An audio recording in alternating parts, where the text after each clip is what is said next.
Yes, hello, kamusta sa mga solid kaibigan natin, followers, subscriber dyan sa ating YouTube channel na Waway Compass, the True Guide of Treasure. So welcome ulit, ito si Waway nagbabalik sa treasure hunting, remapping, decoding. Ito po yung marker na makikita ninyo. So legit, may nakaukit na C at saka malaking dot sa gilid.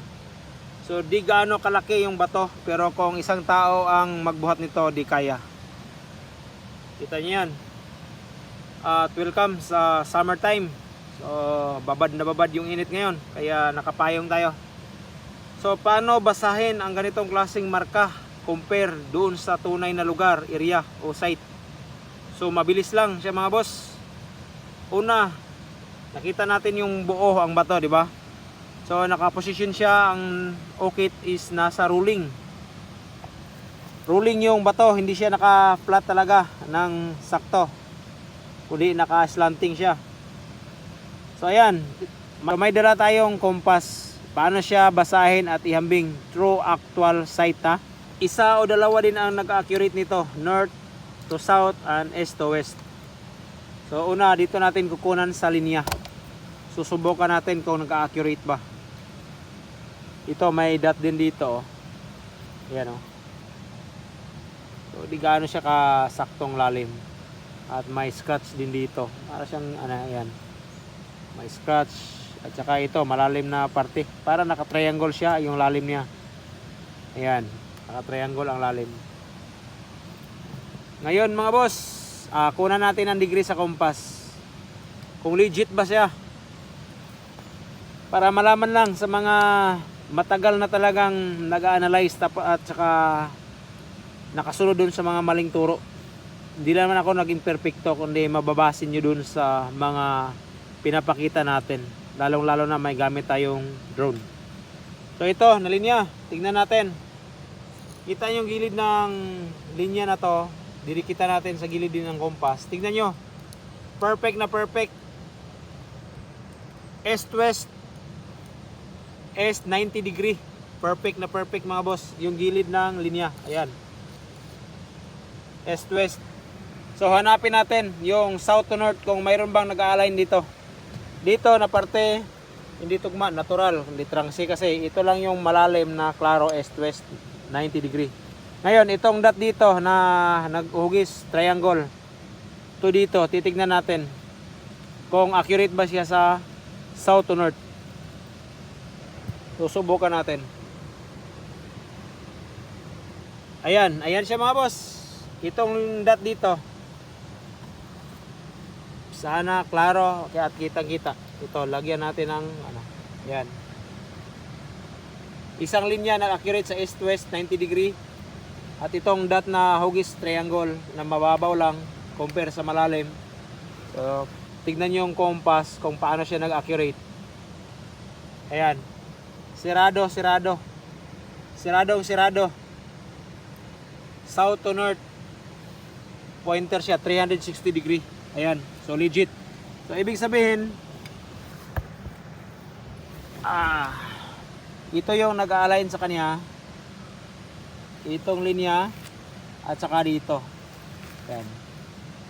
So tugmang-tugma sa compass din ano. So ibig sabihin legit to. Hindi nagalaw tong bato na to. Kahit nandito siya sa tabing ilog. Ngayon, saan at paano to siya makikita? Simple lang, sa unang mga decoding ko, unang mga turo ko doon sa mga videos ko. Simple lang, dahil naka-slanting ng kaunti yung bato. So hanapin natin sa parte na to ang ruling din sa parte na lupa. So dito sa tinatayo natin sa pinaglalagyan sa bato, patag na patag yung lupa.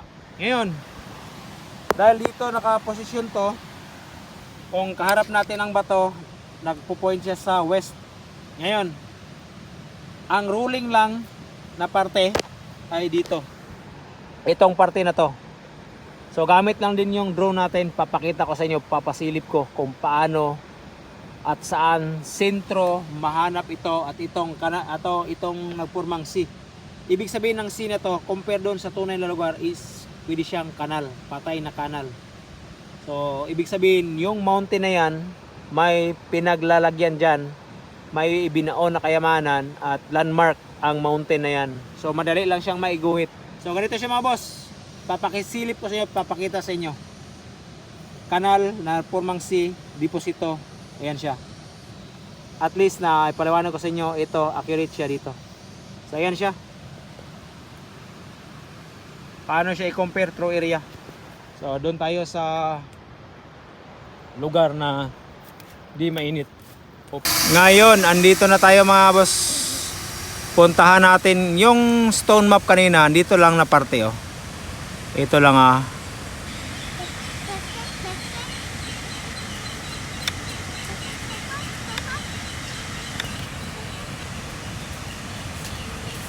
So yan lang yung mapa kanina, sinabi kong stone map. So akyatin natin yung ibabaw. So yan lang siya. Compare doon sa tunay na lugar. Yung ruling. So akyat pa tayo. Siguro maabot to ng ano, mga 80 meters yung taas para makita yung ruling. At saka yung kanal na nagpurmang sea na sinasabi ko. Ayan. Ngayon may mga niyog na nakatanim. At ayan, atras pa tayo para makita yung ruling. Ayan siya mga idol. Kita niyo yung tok-tok na yan.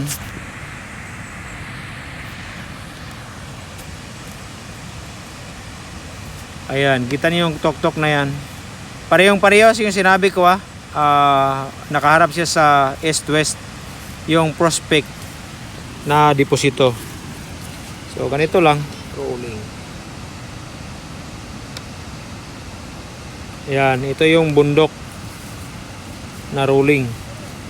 Yung baluktot, kailangan kopyahin ng mabuti kung ano yung forma ng bato doon sa lugar.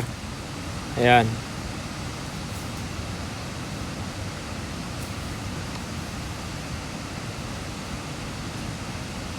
So mayroon tayong taas na 120.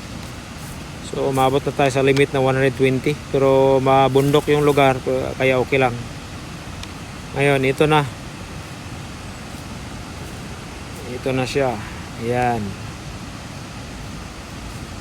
Ito yung kahawid sa bato. Rolling yung bundok.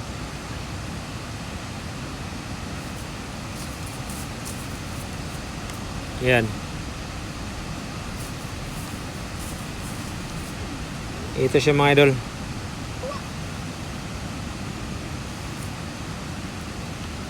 Atras pa tayo, 150 ang taas. Atras pa. Ayan. Kita at maklaro. Kita pa.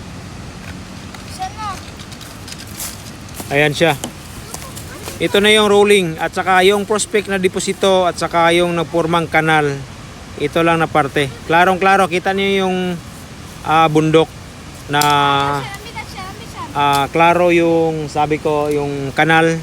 Ito lang siya mga boss. Ayan.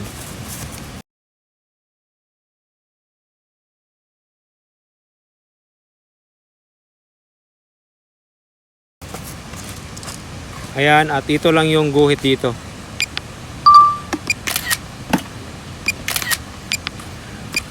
Ayan, di ba? So nakuha nyo yung pinapahiwatig ko, sinasabi ko. So sana may nakuha kayong idea sa mga short video na ipaliwanag ko sa inyo mga boss. Maraming salamat at good luck.